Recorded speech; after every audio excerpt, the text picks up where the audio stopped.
tile bɛ guwa maa caman na ka sɔrɔ n b'i seyɔrɔ sɔrɔ Bɔjɔbɔtɛ fɛn min b'o baara latigɛ o de ye hakilisigi ni basigi nana dɔɔnin Bɔjɔbɔtɛ k'a dɔn bɛɛ lajɛlen sigilen bɛ se ka suma ten sabula o y'a sɔrɔ an sera an seyɔrɔ la ni nɛgɛ ɲɛ tan ni kelen tɛmɛna ni sanga 30 ye bɛɛ lajɛlen bɛ girin jagafo bɛna kunnafoni di Bɔjɔbɔtɛ k'a dɔn min da ye radio ye o min da ye n k'a lamɛn téléphone na o min da yɛrɛ ye ne k'a lamɛn k'i ɲini n ka télé la o Bɔjɔbɔtɛ k'a dɔn bɛɛ lajɛlen bɛ girisa ni ka daw kan radio so 400 ani kɔ Mali kɔnɔ olu bɛɛ lajɛlen bɛ giringajɔ la k'u daturu jɛkafɔ la waasaw bɛ dugu min na k'a daminɛ n k'i ɲini n ka kaye fo lɛrɛ sisan b'a sɔrɔ Jalo kelen bɛ ka radio belebeleba dayɛlɛ lɛrɛ i k'a dɔn misiw bɛ taa ka segin la nɔnɔ bɛ biri a b'a min a bɛ yɛlɛ Bɔjɔbɔtɛ k'a dɔn ko daba i k'a dɔn a n'a tɔɲɔgɔnw bɛna kunnafoni di tiɲɛ don n'an ye kunnafoni in dili daminɛ an t'a di abada fɔ an maa 3 ka fara ɲɔgɔn kan sɔgɔmada in na Jibisɔn denmisɛnninw ninkama ale de b'an kɔkɔrɔ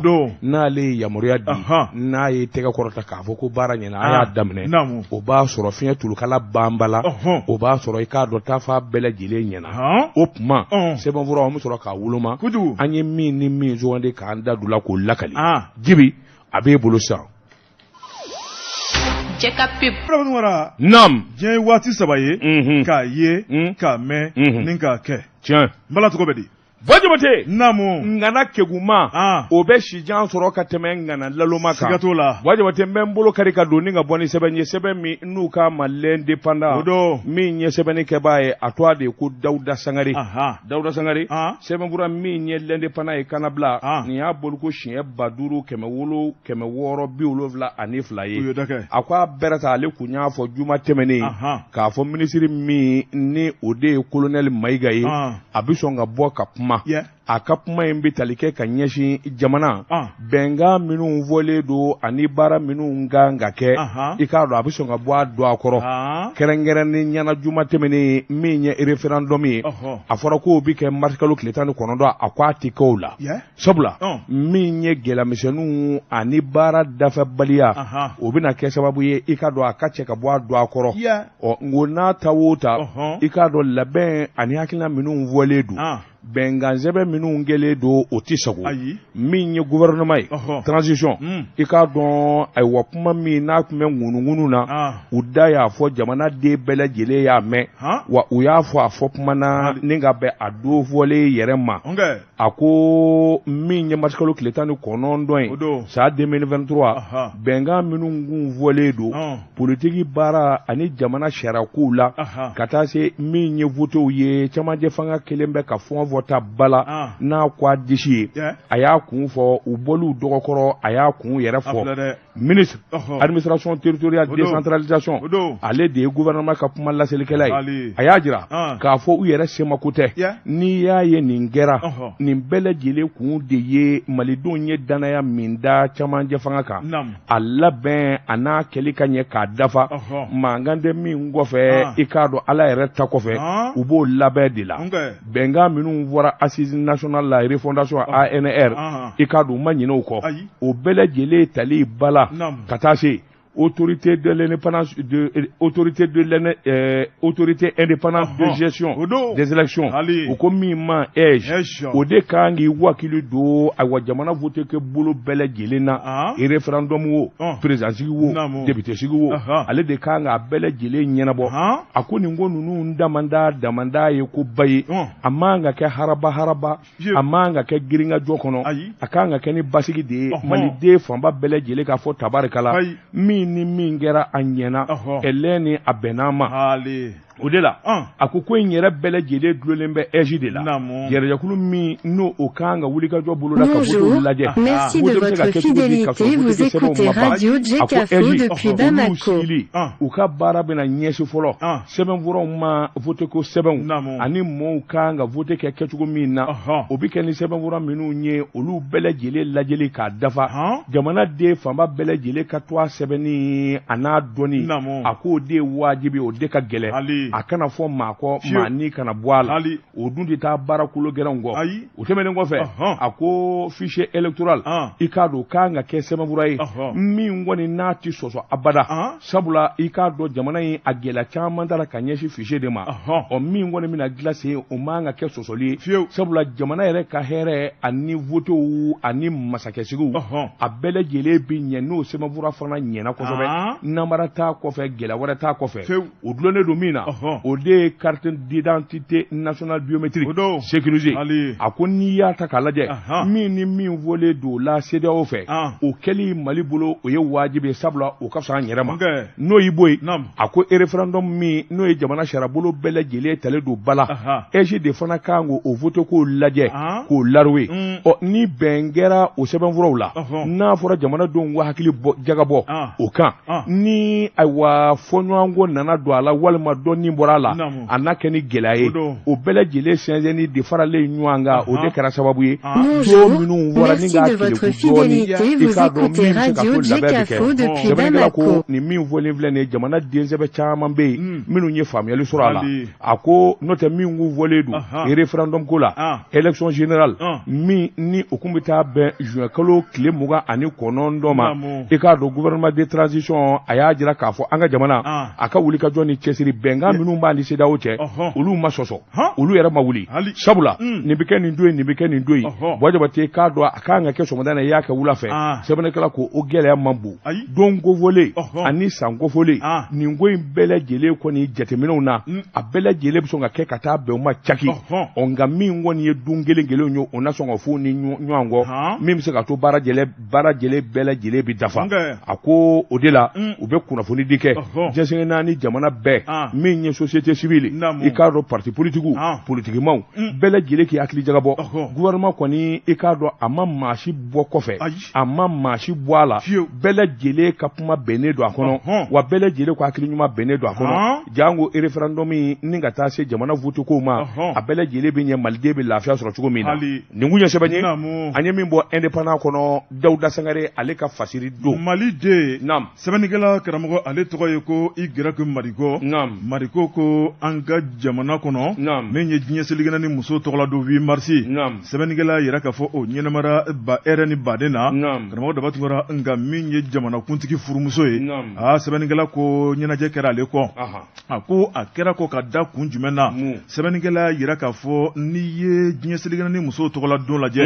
nin ye don belebeleba ye a bɛ ɲagari ni k'a ɲɛnama i n'a fɔ a bɛ laɲini cogo min na a ko Mali kɔnɔ yan karamɔgɔ Dabatungara ministre so min sigilen bɛ musow ni denw ni denbaya ale de kɔni ye wulikajɔ kɛ ni ka nin baara in k'a labɛn n'o ye madame Wadije Funɛ Kulibali ye sɛbɛnnikɛla ko min ye don yi a lɔhɔrɔma a tɔgɔ a daraja musow ka ko tɛ ko tiɲɛni ye cogo min na o tuma jamana ɲɛmaaw yɛrɛ y'a ɲini ministre yɛrɛ fɛ a ka ko ni ko bɛɛ lajɛlen kɛ dabani fɛɛrɛ tigɛ janko Mali seli a ka se ka diya sɛbɛnnikɛla yɛrɛ k'a fɔ min ye ministre so n'o ye madame Wadije Funɛ Kulibali ye ale kɔni fana ye ko bɛɛ lajɛlen sigi sen kan sabu muso tɔgɔla don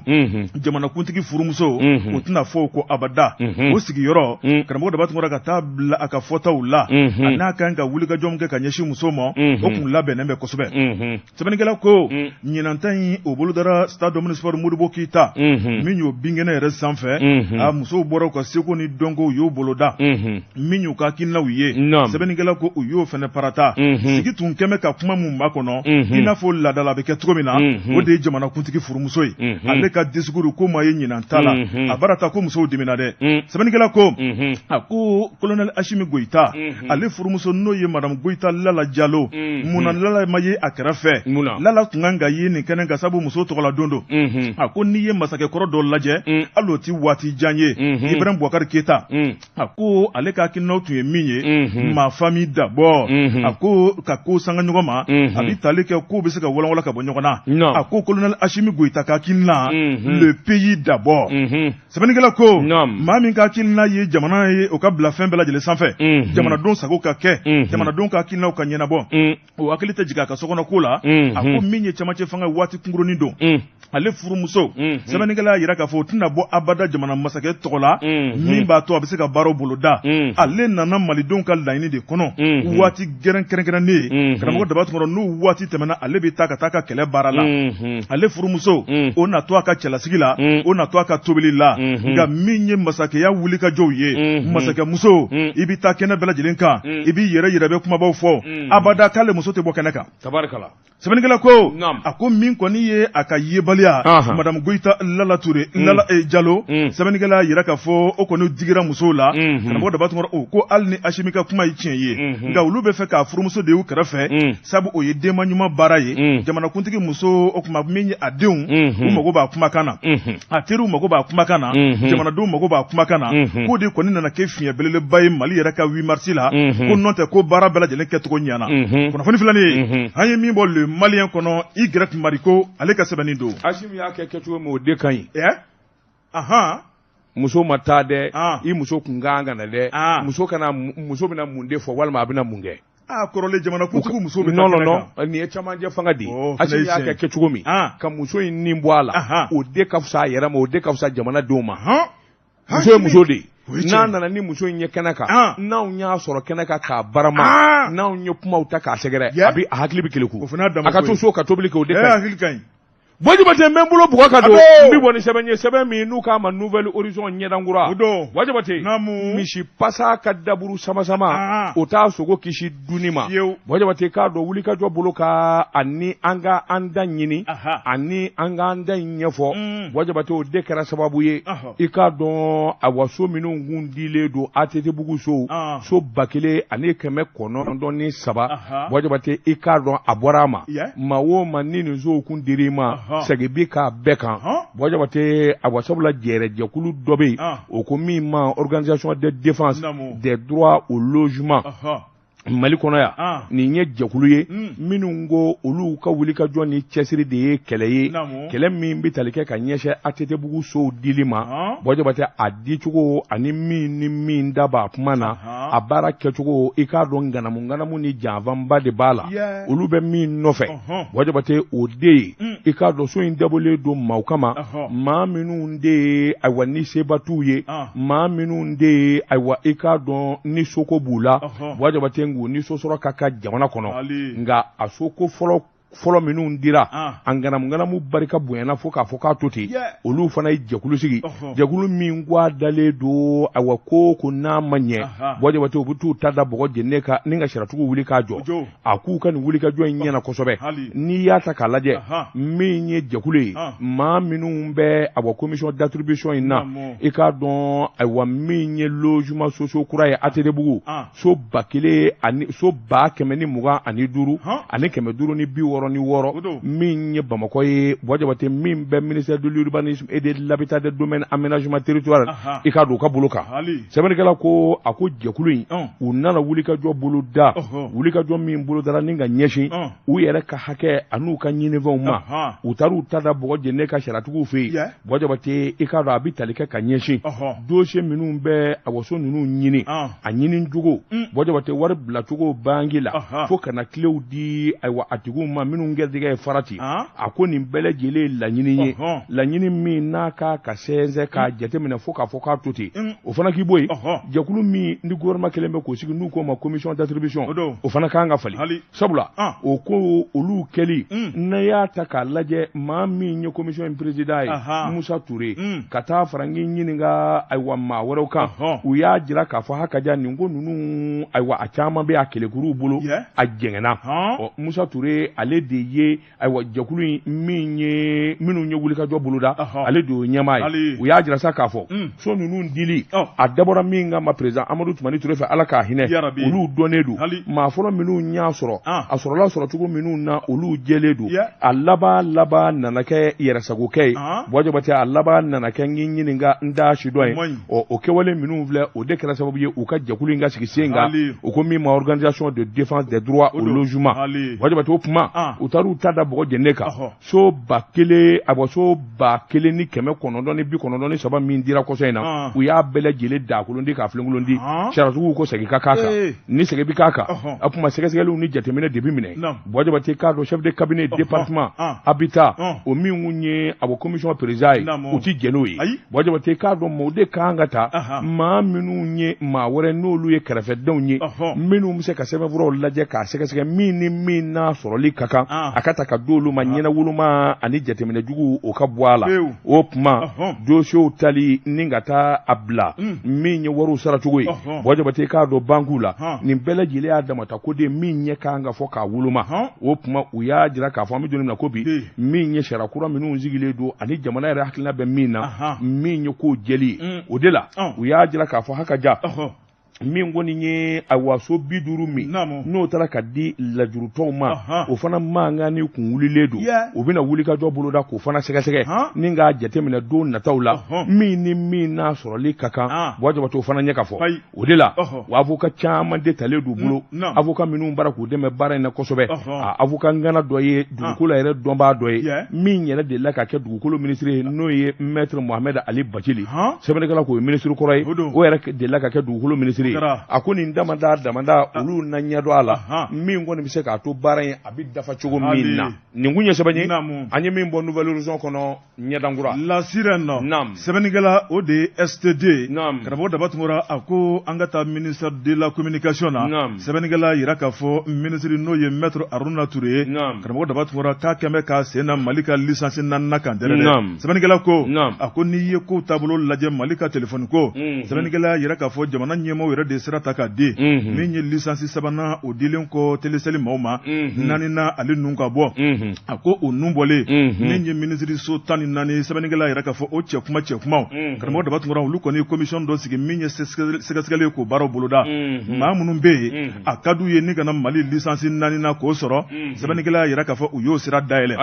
o dayɛlɛlen karamɔgɔ Daba Tunkara bɛɛ lajɛlen kɔni wulila ka na n'i ka sɛbɛnw ye u y'a lajɛ cahier de charge ye fɛn mun kofɔ Mali gouvernement ka hakilina ye fɛn mun ye ni maa min sera k'o ladege k'o k'a kɛcogo la a bɛ ta ka d'o ma sɛbɛnnikɛla ko a ko ATM mobile la o bɛ Algérikaw kofɔ olu de ka dossier yirala k'a fɔ nin dossier in kɔni ka ɲi kosɛbɛ o tuma an ka yamaruya ta k'a d'u ma o ka na licence 4nan minɛ o tuma min b'a to k'u ka baara boloda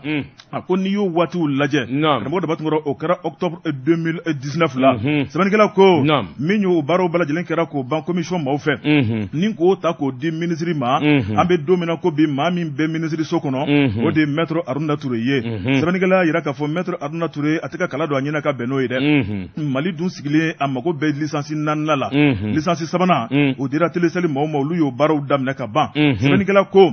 a ko ni télécell dira min ye jamana ɲɛmaaw fɛ miliyari 55 sɛbɛnnikɛla ko u y'a sara cogo fila la kun fɔlɔ kɛra 32 kun filanan kɛra 23 ye a ko ATM mobile Algérie sɛbɛnnikɛla ko maître Aruna hakilina mun tɛmɛ k'a bila olu kan karamɔgɔ Daba Tunkara o tuma u bɛ t'i jɔ sɛfɛ wari miliyari 25 la a ko licence 3nan feerela miliyari 55 munna 4nan bɛ jigin o jukɔrɔ dɛ ni Mali ma ɲɛ o kɔ a kan ka yɛlɛ o sanfɛ walima o bɛɛ lajɛlen ka kɛɲɛ a ko min ye ministre a b'o ka dɛsɛ ko fɔ sɛbɛnnikɛla ko min ye maître Aruna Touré ye karamɔgɔ Daba Tunkara cɛ mangunnen don a tɛ kuma a ko min kɔni jamana mago bɛ nafolo la an bɛ don min na ko bi min b'a to téléphone ko a bɛ se ka bɔ gɛlɛya la jamana in kɔnɔ a ko ale de kɔni sen dan b'a ko kan ta fɛn tɛ fɔ a ko la ta tɛ bɔ sisi tɛ bɔ sɛbɛnnikɛla ko a ko n'i ye ko taabolo yɛrɛ lajɛ a ko nin ministre so in jɔyɔrɔ ka bɔ fo ka dama tɛmɛ jamana kɔnɔ min ye kunnafoni di baara ye min ye kunnafoni santalamali ye jamanadenw ka basigi nati min b'a to tiɲɛ ni nkalon bɛ se ka woloma ka bɔ ɲɔgɔn na ka na ni danna ye kunnafoni di baarakɛlaw ni ɲɔgɔn cɛ a ko ministre nafuradama kana bila bi la o baara kelen ma boloda fɛ sɛbɛnnikɛla ko a ko min kɔni dusukasi dan don jamana kunnafoni dilaw maa caman ne kɔni dusu tɔɔrɔlen b'a kɔrɔ karamɔgɔ Daba Tunkara k'a sababu k'a ka wulikajɔ baliya ye a ka farifa ani a ka dɛmɛbaliya a ko n'i ye presse yɛrɛ taabolo lajɛ bi maître Aruna Touré hakilina mun kan ka ta ka presse sɛgɛrɛ karamɔgɔ Daba Tunkara k'a si de ma kɛ a ko min ye presse n'o ye kunnafonidilaw ye ni jamana kanu ni timinandiya yɛrɛ tɛ e ko maa caman ka baara bila kun tɛna sɔn ka boloda de nka min kɔni jamana kanu kama hali bi baaraw kɔni bɛ ka k'a kɛcogo la a ko nafolo mun kan ka di o ntanya bɛɛ bilasirali dɛmɛ mun kan ka kɛ o ntanya bɛɛ o tuma ko presse b'a kɛ cogo di maître Aruna Touré karamɔgɔ Daba Tunkara min ye Mali ka licence 4nan ye ko maa wɛrɛ 2 sen dalen t'a kan dɛ ale de don kunnafoni filɛ nin ye an ye min bɔ la sirène kɔnɔ a ka bi bɔli don Bɔ Jabate cɛw bɛ fɔ ɲɔgɔn kɔ kelen dɛ ayi n'o tɛ ale filɛ ministre so min na a tɔgɔma tun bɛ yen min ye ministre Aruna Touré ye an ko a ma ko Papu i da sen bɛ jiri ma miliyari 50 miliyari 25 min ye miliyari 100 kɛ don kelen licence ko la o kɛra yarɔ cɛw tɛ kelen ye dɛ cɛw tɛ kelen ye ministre Papu i ye hakili jigin fɛn ba la a bɛ yɔrɔ jumɛn babu atata yɛrɛ isade ni cɛ duman ba in ka kadiriw latunu ta kadiribaw caman de bɛ yen tununen de don Asimu kan ka wele bila minnu ma payi caman de ayi da sɛmɛ jiri ma nam jɛ ka pep k'a ka feerefɛnw lakodɔn nɛgɛ kanɲɛ 12 sera k'a fɔ jiginɛw ka bonyamasegi bɛ aw ye karamɔgɔ nam bala cogo bɛ di Bwajabate ne bɛ n bolo bugɔ ka don n bi bɔ ni sɛbɛn ye sɛbɛn min i k'a dɔn ni a tɔgɔ de ko le focus Bwajabate i k'a dɔn Moktar Toure nin y'a ka fasiri ye Bwajabate sɛbɛn fɔra nin y'a bolo ko siɲɛ 215 ye sɛbɛnnikɛla ko a ko nɛgɛsira terrain mankan bɔra Bwajabate nin bɛ kɛ sababu ye ka hinɛ ani maa dama min ɲɛnamaya i k'a dɔn terrain kelen na ka bɔ Bamakɔ ka taa Kayi a maa ka ca kundili t'a ban a bi kɛ sababu ye Bwajabate k'a dɔn an ka denmisɛnnin caman bɛ yen minnu kun bɛ u kɛ ɲininka kwaje kan olu caman ka taali ti bɔ Bwajabate dugu caman bɛ yen jamana caman bɛ yen bɛɛ lajɛlen ta bɛ kari ayiwa i k'a dɔn sanu dingɛ kɔnɔ a bɛna kɛ sababu ye bɛɛ lajɛlen ka sɔrɔ kɛ a jateminɛ kɛra ni k'a dɔn k'a fɔ nɛgɛsira Bwajabate a bɛ kɛ sababu ye ka maa dama min balo n'u k'o ka dahirimɛ ko danda la Bwajabate k'a dɔn terɛnsira a bɛ jɔ yɔrɔ o yɔrɔ i k'a dɔn a bɛ kule k'a bɔ yɔrɔ o yɔrɔ nin bɛɛ lajɛlen y'a damata sɔrɔ de ye nka mun ni mun de bɛ awa terɛnsira gɛlɛya la sɛbɛnnikɛla ko minisiri i k'a dɔn Madinɛ a y'o de ɲɛɲini ni ka cidenw bila ka fa bɛɛ lajɛlen sɛgɛrɛ Bwajabate terɛn in kana jɔ bilen ko caman de kɛra ayiwa terɛnko la min kɛra sababu ye ka terɛn ɲɔngiri ni k'a dafiri Bwajabate k'a dɔn biye tabaliya min ye Kayingari terɛn kɔnɔ ka bɔ yan ka taa Kayi maa dama min bɛ taama ayiwa terɛnsira fɛ n'u tɛ biye ta Bwajabate i k'a dɔn kɛra sababu ye a nafolo daji min ye terrain baarakɛlaw dɔw bɛ yen olu ni terrain biye tali ka kan Bwajabate o k'i bɔ yen sɔrɔdasi gendarme polisi Bwajabate finitigi o finitigi n'o bi don terrain kɔnɔ ninnu si kun tɛ biye ta o dabila la sɛbɛnnikɛla ko a bi dabila o ye waajibi ye sabula terrain jɔli a bɛna ni kasara ni tiɲɛni min ye jamana kɔnɔ a fanga ka bon a ko k'i bɔ yen ministre des transports infrastructure madamu Damɛlɛ Madinɛ si sɔgɔ Bwajabate a ye cidenw de bila ka taa gari o gari min ka dɔgɔn o min ka jan o cidenw bila la ka taa la u ka taa ɲɛfɔli kɛ jamanadenw ye a ko terrain min wulilen filɛ Bwajabate k'a dɔn ka bɔ Bamakɔ ka Kayi sɛgɛrɛ nafa min b'a la jɔyɔrɔ min b'a la Mali yɛrɛ ka hadamadenya ani hɔrɔnya a b'o dama min sinsin jagokɛla a kumaba fara manga kan Bwajabate balo feerela fara n ɲininka bagan feerela kan ka taa se i k'a dɔn a wa dunfɛnw feereli kan nin bɛɛ lajɛlen ka mago de bɛ a wa terrain na ni terrain in mankan bɔ yan Bwajabate k'a dɔn a bi jɔyɔrɔ fɔlɔ min kɛ o ye kati ye Bwajabate k'a dɔn malo bi yan ɲɔ bi yan i k'a dɔn maa ɲɔ feereta bi yan a tɛ kusan wa bananku bi yan Bwajabate pomme de terre bi yan saga yɛrɛ bi yan koyi Bwajabate nin damanda min i k'a dɔn miniti damadɔ kɔnɔ n'u bɛ feere kɛ ka sanni feere kɛ a fanga ka bon fo k'a fɔ k'a to ten sabula ni maa min ye yanfɛla in da Kati ani Bamakɔ Bwajabate n'i bi taa i k'a dɔn ka yanfan fɛ dɔɔni dɔɔni i b'a ye k'a fɔ fɛn caman bɛ yen balofɛnw ani sogow olu bi dɛsɛ Bwajabate sɛbɛnnikɛla ko kolokɛni yanfan in bɛɛ lajɛlen bagan de ye Bwajabate bagan minnu ayiwa n'u bɛ taa feere i k'a dɔn o yɔrɔ ninnu na sɛbɛnnikɛla ko i k'a dɔn nafaba de b'o la a bɛ kɛ sababu ye Kulukɔrɔ mara Bamakɔ Kati nin bɛɛ lajɛlen ka hɛrɛ sɔrɔ minnu kɔni bɛ Kati gari la Bwajabate i k'a dɔn a bɛ kule k'a bɔ nɛgɛla fana n'a sera yen Bwajabate k'a dɔn maa dama min bɔ o dafɛduguw la terrain na kuma sera Bwajabate k'a dɔn kilo caman kana terrain kunbɛn terrain bɛ jɔlikunkurunin min kɛ Bwajabate u bɛ feere min kɛ ani u bɛ ayiwa sɔrɔ min kɛ Bwajabate k'a dɔn o fanga de ka bon fo k'a fɔ k'a to ten sɛbɛnnikɛla ko terrain ka tɛmɛni ni nani musow ani denmisɛnw minnu di baara la Bwajabate k'a dɔn jagofɛn de bi yaala i k'a dɔn nin fɛn bɛɛ lajɛlen la i y'a dɔn ayiwa dumuni kɔni tɛ Bwajabate k'a dɔn sogo jenne jɛgɛ jenne banangu i k'a dɔn n'a damanda Bwajabate nin bɛɛ lajɛlen de bi feere i ko tiga sɛbɛnnikɛla k'o kuma min ye wulikajɔ ni jateminɛ ye maa o maa mana k'a la k'a fɔ e de bɛna kɛ sababu ye k'a fɔ terɛnsira i n'a banamini walima i na gɛlɛya don a la a b'i ni faamaw ni ɲɔgɔn cɛ sabula ni maa damadɔ min filɛ n'olu balo bɛ terrain ka taa ka segin la n'olu dahirimɛ terrain ka taa ka segin la bon Jabate i tɛna don maa si den kelen n'o ni ɲɔgɔn cɛ sɛbɛnnikɛla k'o k'i bɔ yen a ko terrain ka taalen fo Dakaro Sénégalikaw bi nafa min sɔrɔ n'o ye Mali fɛnw ye bon Jabate k'a dɔn a bɛ kɛ sababu fana ye maliden caman bɛ de u ka taa feere kɛ o laminiw na i k'a dɔn u bɛ bɔ ni Mali fɛn caman ye ka t'o feere Sénégali a bɛ k'u ma sɔrɔ baden bon Jabate i k'a dɔn minɛn caman fana bɛ bɔ Sénégali ka Mali dugu caman sɔrɔ a bɛ kɛ sababu ye min kɔni ye dugu ye awa i k'a dɔn sanni feere ka latigɛ nafolo ka se ka munumunu mɔgɔw ni ɲɔgɔn cɛ ninnu de bɛ kɛ sababu ye maa caman b'a la bon Jabate u ka tungafɛ taa dabila maa caman b'a la i k'a dɔn ayiwa gɛlɛya dɔw bɛ yen u ka duga ka bɔ mɔgɔw kan o tuma terrain ye mankan bɔ Bamakɔ Kayi Bamakɔ Sénégal bon Jabate i k'a dɔn cɛ o cɛ mana kɛ sababu ye k'a fɔ i bɛ gɛlɛya don nin terrain in na a b'a ni cɛ nin kun ye sɛbɛn ye an ye min y'a ka bɔ le focus kɔnɔ a ka bi bɔli la le pouce sɛbɛnnikɛla a tɔgɔ ye ko Yuma karamɔgɔ Daba Tunkara a ko an ka taa visite technique la a ko ni adamadenw bɛ an farisogo larawuli k'a lajɛ dekunbana bɛ fan mun fɛ k'o ta ka bɔ yen a ko visite technique bɛ mobiliw kofɔ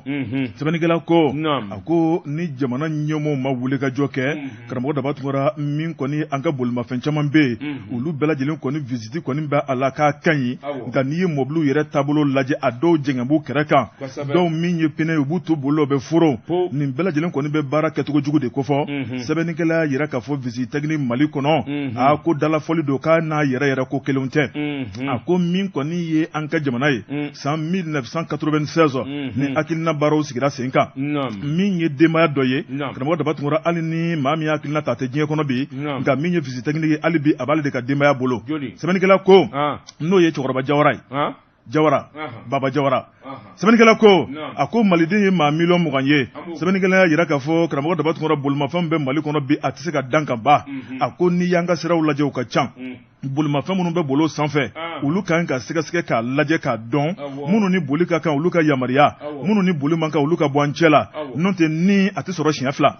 sɛbɛnnikɛla ko a ko kasara caman bɛ bolo da an ka sirabaw sanfɛ karamɔgɔ Daba Tunkara kun fila t'a la visite a kɛbaliya ɲuman a ko min kɔni visite ka ŋanamu k'a kurutu a tɛ laban foyi la ni balawu ni bɔnɛ tɛ a ko Mali a b'o danga de la bi a ko n'i y'an ka dugu tagasiraw lajɛ karamɔgɔ Daba Tunkara i bɛ kariba dɔw ye u jɛngɛ b'u kɛrɛ a bara ta visite ka ɲi Allah sɛbɛnnikɛla dama i b'a sɔrɔ kunkolo bɛ yen fɛ a k'u b'i fura ka taa yen fɛ o tɛ witi yɛrɛ ye kari kuturu i b'a sɔrɔ jama kelen don ko fa non o tɛ n dabali ban dɛ bon Jabate min bɛ ne dabali ban Bamakɔ kɔnɔ yan hali bi n'a fɔra ko bâche de bɛ boli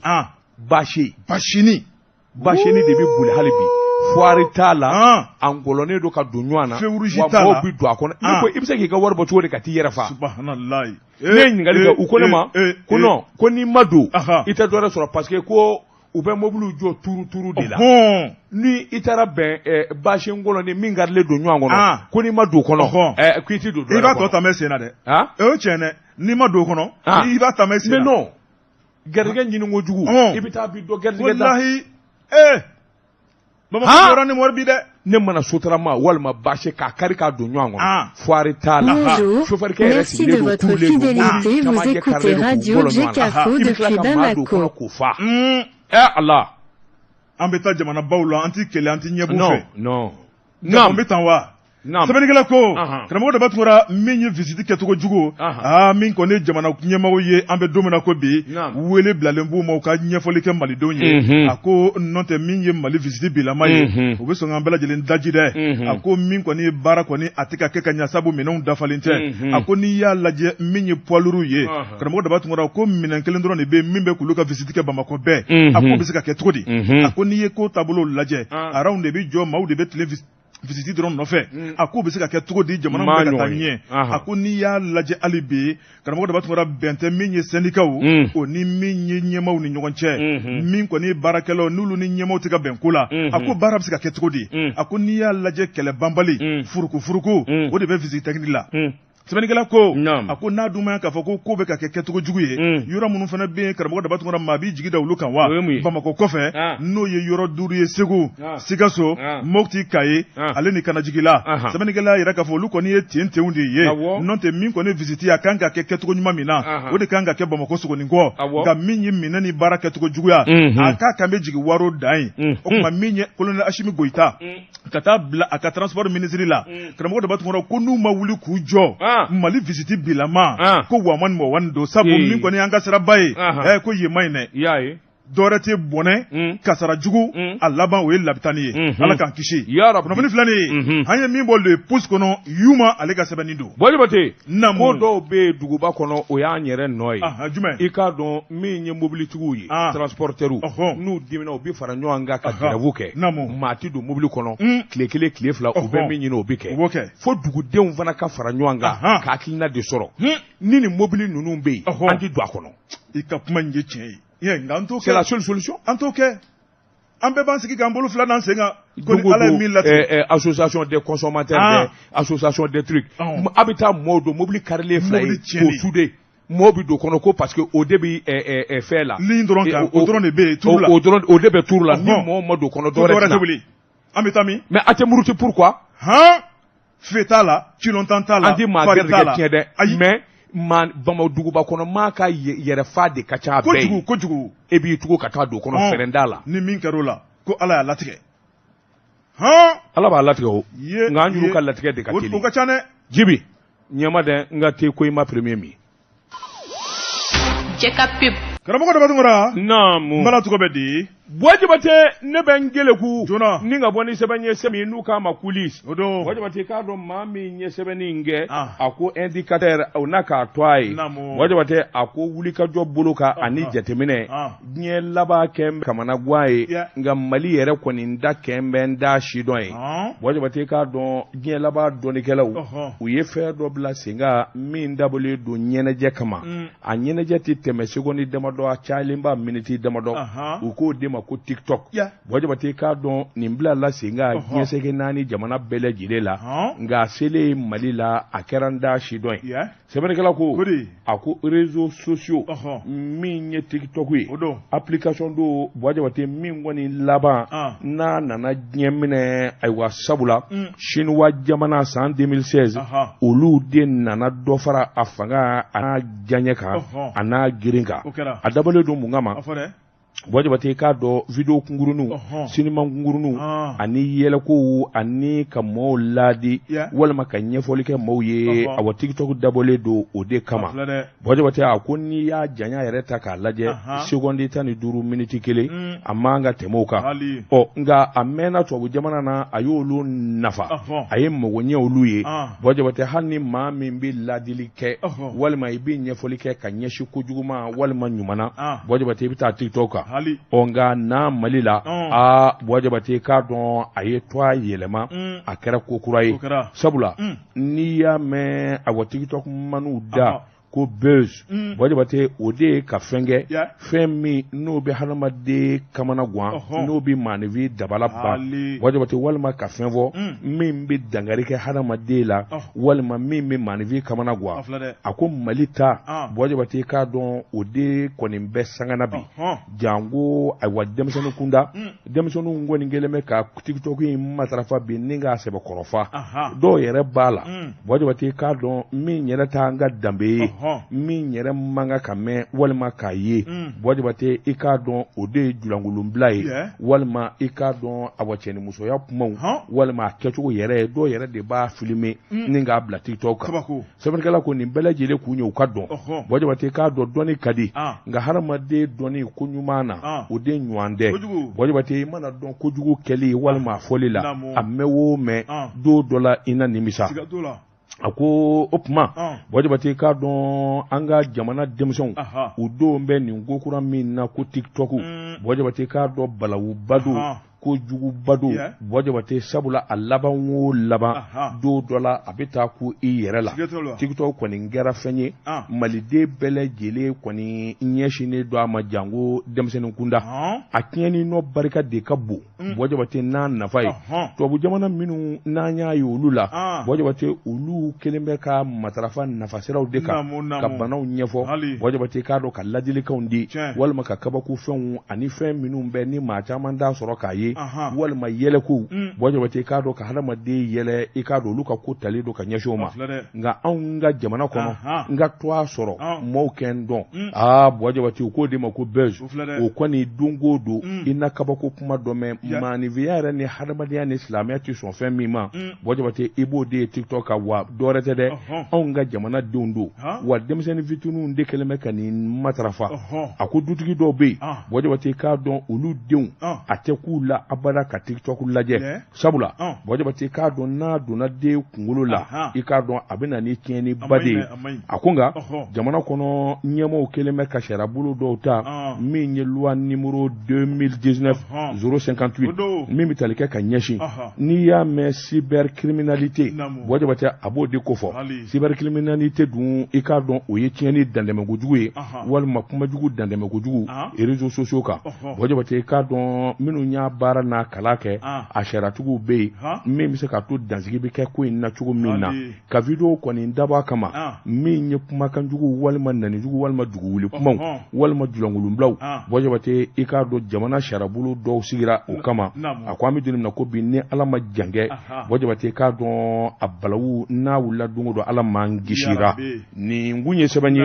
an ye min zalo ni k'a bɔ a wa kulisi kɔnɔ a ka bi bɔli la karamɔgɔ ne bɛ tigɛ don joona ayiwa min ye journal tɔgɔ ta sɛbɛnnikɛla o ye Seydou ka ko ne ye Seydou ko karamɔgɔ daba tungora an ka taa koma taxi la Dakar kunkan min ye koma taxi kɔrɔni ye sɛbɛnnikɛla yɛrɛ k'a fɔ a bɛna wuli k'i jɔ yɔku sɛbɛnnikɛla ko a ko min ye Mali usine kow ye sɛbɛnnikɛla yɛrɛ k'a fɔ karamɔgɔ daba tungora u caman kɔni u dafirila min ye koma taxi jɔyɔrɔ mun b'a la Mali kɔɔri ni k'a parata k'a kɛ fini ye ka denmisɛnw tigɛ don baara la ka du caman bɔ kɔngɔ la k'u bɔ kɛrɛfɛ meriw la sɛbɛnnikɛla ko koma taxi o baara ɲuman min kɛ jamana kɔnɔ a tɛ se ka fɔ ka dan a ko min y'o koma taxi ye o de sigira sentigɛ kɔnɔna la sɛbɛnnikɛla yɛrɛ k'a fɔ kulekan cayara min ye camancɛ fanga ɲɛmaw ye colonel Ashimi Goyita ka taa bila docteur Choguel Kokala Mayiga min ye segukaw sigira o lajɛ koma taxi ko bɛ dangan jumɛn na o tuma a ka ɲɛfɔli kɛ malidenw ye Mali ale ni chinois ka tigɛ di ɲɔgɔn ma don sɛbɛnnikɛlaw ko a ko nafolomugu min danb'u senkɔrɔ min y'u ka wari ja ye sɛfɛ wari miliyari 1 ni miliyɔn 500 a ko n'i y'o lajɛ o wari sarada togo n'o ta ye miliyari 1 ni miliyɔn 200 Mali ta ye miliyɔn 300 min ye action ye sɛbɛnnikɛla y'a yira k'a fɔ Mali kɔni nana jateminɛ k'a fɔ min ye baw ye u ye dɔ kɛ ni baara ɲɔngirila n'i ye jateminɛ kɛ u nɔbeleba b'a la Choguel Kokala Mayiga a ye ko in ta n'a bolo fila ye ministre mun ka baara ɲɛsinnen bɛ usine ma wulikajɔ kɛ joona ta koma taxi la ka taa baarakɛlaw lamɛn Mali ka action mun bɛ yen an bɛna chinois yɛrɛ ka kɔvɛki sen bɔ a ko la ni ka wuli k'an jɔna an yɛrɛ fanga la o tuma n'a kɛra min ye sa an na baara kɛ ni malidenw yɛrɛ dama ye sɛbɛnnikɛlaw ko majɛ mun tun bɛ koma taxi jɛ sɛfɛ wari miliyari 6 bɔɲɔgɔnko gouvernement y'o baaraw bɛɛ lajɛlen kɛ maa minnu ka tɔrɔmɔyɔn bɛ yen a y'u ka wari d'u ma joona joona fɛn minnu bɛ yen ka taa bila minɛnw sanni la a y'a bɛɛ lajɛlen sa janko koma taxi bɛ se ka baara kura boloda sɛbɛnnikɛla ko a ko min ye ɲɛmaa kura ye o sigira koma taxi kunna karamɔgɔ daba tugura min kɔni koma taxi ye an bɛ don min na ko bi sigi de kɛmɛ ka baara kura daminɛ maa kɔnɔ n'o tɛ min kɔni ye Mali gouvernement ye a kan ka fɛn fɛn bolo da o ŋaniyaw bɛɛ lajɛlen sabatira a ko foli tun kan ka ta ka docteur Choguel Kokala Mayiga sɛgɛrɛ sabu a ye layidu ta jamanadenw ye karamɔgɔ daba tugura ko layidu ye a timɛna kunnafoni filani ye an ye min bɔ journal tɔgɔ dan kɔnɔ Seydou ka Kone ale ka sɛbɛnni don wajabate n bi bɔ ni sɛbɛn ye sɛbɛn min n'u kama Zeniti bale o don maa min ye sɛbɛnni kɛ Ali Ven a ko min ye an ka douaniers ye jamana donda n'a bɔda la wajabate k'a don u ti sɔnna u ti ɲinɛ fiyewu sabu kɛrɛfɛ mɛru kɛlɛba i k'a don o de ye douaniers ye inspecteur général Konate anaka cɛdenw Wajabate jamana kelen bɛ k'u bila mina wala maa bɛ se k'a fɔ ko tabarikala sabula min ye douaniers ye jamana bɔda min n'a bɛ bila bɔda wali i k'a dɔn alamisa tɛmɛnen marikalo tile 9 i k'a dɔn sɛgɛsɛgɛli ani lajɛli senfɛ Wajabate k'a dɔn u taara sɔrɔ mobili dɔ bɛ $29,000 ni 100,000 kunkanfɛ fo bi ye Wajabate o de kelen bɛ ka mobili in sɛbɛn kɔrɔ sɔsɔ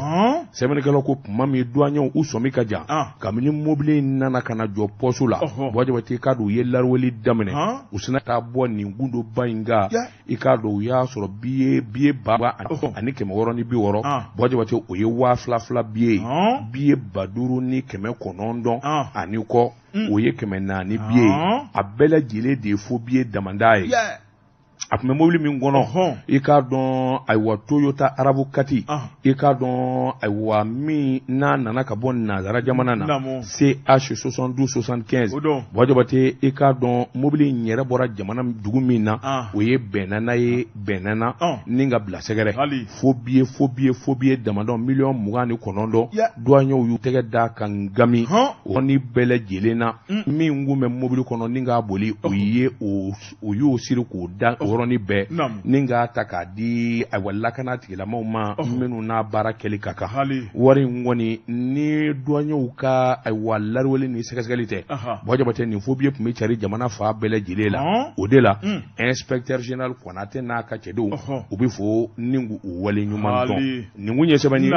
an ye min bɔ Zenith Bale kɔnɔ a ka bi bɔli la 22 septembre sɛbɛnkɛla karamɔgɔ o ye la rédaction a ko an ka taa Kayi a ko min ye greffier dɔ ye karamɔgɔ dɔ b'a tun kɔnɔ ko jateminɛw nana kɛ k'a yira k'a fɔ min ye ŋanamu yuruku a nɔ yerow la sɛbɛnnikɛla ko ni ji ye jifile sara min b'a kamana bɛ guwan maa minnu ye sariya tigilamɔgɔw ye n'olu kan ka sɛgɛsɛgɛli baaraw bolo da olu yɛrɛ ka ye ŋanamu la sɛbɛnnikɛla ko o man ka da a ko maa min dɔ a tɔgɔ de ye Fatumata Jawara sɛbɛnnikɛla ko Fatumata Jawara a nana wele min ye pôle économie 3e cabinet fɛ karamɔgɔ dɔ b'a tun kɔnɔ ni ka ɲininkali damadɔ u sina k'a kɛ wo kɔnɔ ten a kɛra wo kɔnɔ ka da kun jumɛn kan sɛbɛnnikɛla ko a ko n'i ye sajola lajɛ sanubɔyɔrɔ ka ca sajola min ye sanubɔyɔrɔba dɔ bɛ yen karamɔgɔ dɔ b'a tun kɔnɔ a ye nafolomugu de cɛ ka minɛ olu la min ye ŋanamu yurugu sira dɔ ye n'a tala bɛ ci jɔ $50,000 la sɛbɛnnikɛla ko nafolo in a ma taa sira jɛlen kan a minɛ cogo min na jifa kɔnɔna la a na kɛ ni nafolo n'a minɛna baarakɛlaw kɔ kan sɛbɛnnikɛlaw y'a yira k'a fɔ nin ye sariya kan sɔsɔ belebeleba ye janfa dun mana mɛn cogo to a nasidɔn don dɔ min ye Fatumata Jawara ye a yira k'a fɔ a ye $50,000 minɛ tuma min na sɛbɛnnikɛlaw y'a yira k'a fɔ wari dira kan min kan karamɔgɔ dɔ b'a tun kɔnɔ o janfa n'o kɛnɛkantaw yira kɛnɛ kan o tuma min kɔni ye pôle économie 3e cabinet olu kɔni fɛnɛ ye nin ko in lajɛ ani sigi tɛ lajɛ min ye Fatumata ye joona na i ye nafolo min minɛ sanubɔyɔrɔ maaw la a dɔnna a yera munna i ye jamana janfa o tuma i ni kasokɔnɔsigi ka kan u y'a kɛ kaso kɔnɔ $50,000 nɔfɛ kunnafoni filɛ nin ye an ye min bɔ 22 septembre kɔnɔ a ka bi bɔli don Wajabate an b'an ka minɛn bɛɛ lajɛlen tɛ ka taa an da ACI kɔnɔ ni alimentation belebeleba in min ye ayiwa New Market i k'a dɔn ayiwa dankɔrɔbaw u filɛ nin ye n ɲininka immeuble bama na Wajabate sogo kɛnɛ jɛgɛ kɛnɛ fɛn o fɛn ni dunfɛn Bonjour, merci de votre fidélité, vous écoutez Radio Jekafo depuis Bamako. Min ye immeuble bama ye da min bɔlen bɛ ka ɲɛsin BMS ma an ka foli b'u ye dankɔrɔba min ye denmisɛnninw ningama ye an ka foli ni bɛ ka ɲɛsin a ma min ye dakabanaden ye min ye ayiwa jama noir Nɔsara Damisa Adama Tarawele a ka foli bi yan Bamaden i k'a dɔn Ibrahim Karanyara an b'a fɔ ni ka waleɲuman dɔn waati kuruna da maa fila ma karamɔgɔ dɔ b'a tun kɔrɔ dankɔrɔba n'o ye chef d'escadron ye an m'a sigi hakili de bɛ jigin a la waati bɛɛ a ka foli bi yan a bɛ ŋaniya mun na jamana kɔnɔ n'o ye Lansana Tamba Keyita an b'a fɔ dantɛ foli mun na ka taa bila Maestro Jawuso n'o ye le 3 ciseaux d'or Mali bɛɛ maa ma deli ka ɲɔgɔnna kɛ hali bi de ka di ni kunu ye an b'a fɔ Badalabugu sigi kɔnɔ Bon je k'a dɔn foli laban an bɛ taa Gerebinɛ i k'a dɔn Gerebinɛkaw ka maire min ye ayiwa monsieur Yara ye Yara a bɛ Gerebinɛ an ka foli ni tanu bɛ ka ɲɛsin ma ale de ye maire ye Jalo ale y'an kanuba belebele ale bɛ lɛrɛ an ka foli b'a ye waati kuruna anw b'a an gwa kɛ nakɔ kɔlɔni ko ye bon je k'a dɔn sadani na min ye wa farikundikɛlaw ye Burapile n'a jɛɲɔgɔnw olu bɛ n'u sɔnni da farikundɛjɛ kan i bɛ communiqué in don yen an ka waati dafara Burapile n'olu nana u na communiqué in kala surafana t'u ma dusu in na nɛgɛ ɲɛ 20 segin bɛ kɛ nin gafe kelen kan nɛgɛ ɲɛ 20 ani kelen sanga 30 ne bɛ segin ka na kumaso in kɔnɔ jamukan min n'an k'a ma ko bamanankan k'an joindre da kan ni ne wulila Madani Touré ale b'i ye kɛnɛ kan min ye Dozo de ani Dozo ba min ye Gibson Control ale de tun bɛ nɛgɛ la Buwa Jabate Daba Tunkara ka kunnafoni lase wa salam